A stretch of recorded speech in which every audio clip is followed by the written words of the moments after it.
Ce que Dieu abhorre, c'est le mélange. Dieu a montré dans sa parole combien il est opposé au mélange. Pour Dieu, il y a la lumière et il y a les ténèbres. Il y a la mort et il y a la vie. Lorsque Dieu aura atteint son but, la rivière de l'eau de la vie sera un pur cristal sans aucune obscurité. La Nouvelle Jérusalem, la cité sainte, est aussi claire que du jaspe cristallin et transparent. Tout cela est de la nature de Dieu. Dieu est lumière et en lui il n'y a point de ténèbres. 1 Jean 5. Dieu est positif et Dieu est la confusion. Il n'est pas un Dieu de confusion. Il ne peut supporter le mélange. Dieu dit toujours en fait une chose ou l'autre. Parce que tu n'es ni froid ni bouillant, je te vomirai de ma bouche. Apocalypse 3,16. Dieu est écœuré par le mélange et c'est ce qui existait au temps de Noé. La vie naturelle s'était mêlée aux choses divines. Et cela amena le déluge, le jugement, c'est le chemin de la mort.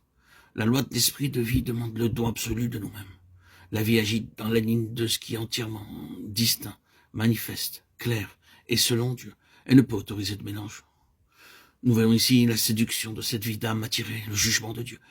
Qu'est-ce que la séduction? Elle agit de plusieurs manières. Mais en ce qui concerne l'âme, elle peut agir de cette manière. Elle nous fait adhérer de façon si déterminée à nos propres opinions sur un certain sujet que nous ne sommes plus disposés à soumettre nos opinions à aucun autre jugement que le nôtre. La chose commence par nous et se termine avec nous. Elle est liée à nous-mêmes et nous n'accepterons aucun autre jugement sur notre opinion.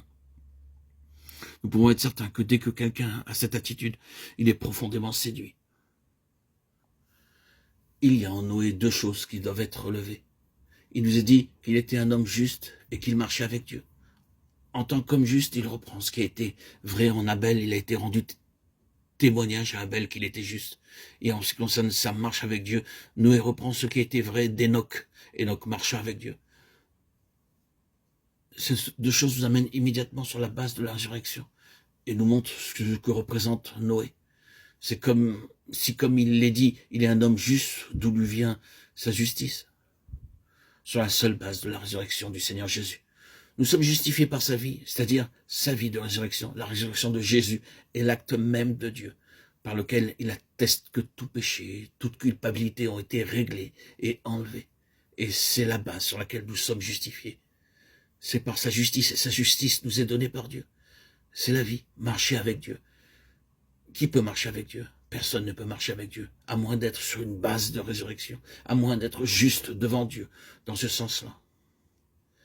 Nous pourrions ainsi continuer à mettre l'accent à bien des égards sur le fait que Noé représente le côté positif, la résurrection.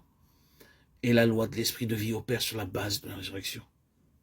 Cela signifie que toute autre base de vie naturelle a été abandonnée et qu'en Christ, nous en sommes sortis. L'homme charnel est mort. Le vieil homme est mort. Et l'esprit de vie, l'esprit de Dieu opère en nous sur la base de la résurrection.